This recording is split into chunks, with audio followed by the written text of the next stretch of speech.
गरीबी क्या नहीं करा सकती है।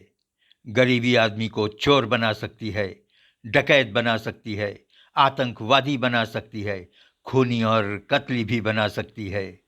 ऐसी ही कुछ कहानी कसाब की थी। आप सलाम हिंदुस्तान देख रहे हैं। पैसा न होने की वजह से कसाब चौथी क्लास तक ही पढ़ सका। फिर शुरू हुई मजदूरी। छोटी सी उम्र में ही कसाब ने मजदूरी करना शुरू कर दिया था, लेकिन मजदूरी से कमाए हुए पैसों से उसके घर का खर्चा नहीं चल सका।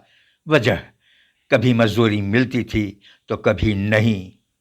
कसाब कहता था कि कभी उसे खाने को मिलता था तो कभी नहीं। कई कई दिन भूखे रहने से खाली पेट ने सोचने की क्षमता को खत्म कर दिया था। उसने कहा कि वो ऐसा नहीं था, उसे माफ कर दो, सिर्फ एक बार माफ कर दो। लेकिन कसाब का जुर्म तो ऐसा था कि उसे कोई कैसे माफ कर पाता। कसाब ने बताया कि भूख से व्याकुल होकर मेरा परिवार बिलबिला उठा था। दिमाग काम करने की हालत में नहीं रह गया था।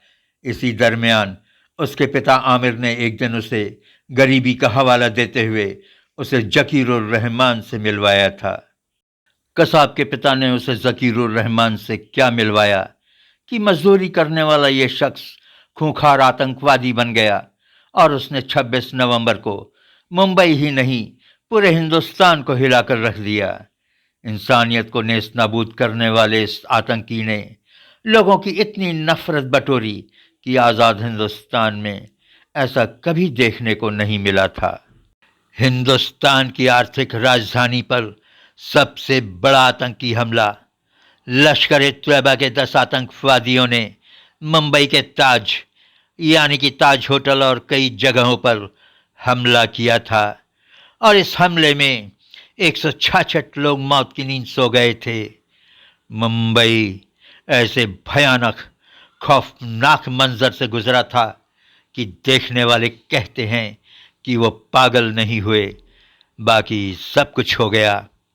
वो बताते हैं कि जान बचाकर भागने वाले भाग नहीं पा रहे थे और जमीन पर लड़खड़ाकर गिर गिर जा रहे थे और कितने ही लोग गिरकर लहूलुहान हो गए थे। 26 नवंबर 2008 की रात करीब 8 बजे मुंबई की सांस थम गई थी। जिस जिस तक ये खबर पहुंची वो अपने घर की ओर दौड़ पड़ा और जिन लोगों के सामने ये आतंकवादी पड़े उन बेचारों की तो जैसे उनके हलक में सांस ही अटक गई थी। इस आतंकी हमले की शुरुआत मुंबई के ताज होटल से शुरू हुई। इस नामी होटल के तो जैसे पचखड़े ही उड़ गए। गोलियों और हैंड ग्रेनेड के धमाकों से यह होटल कांप उठा। आग की लपटों ने होटल में तहलका मचा दिया। लोग अपनी जान को बचाने के लिए इधर उधर भागने लगे और गोलियों के निशाने पर आए हुए लोग फर्श पर गिरकर तड़पने लगे थे।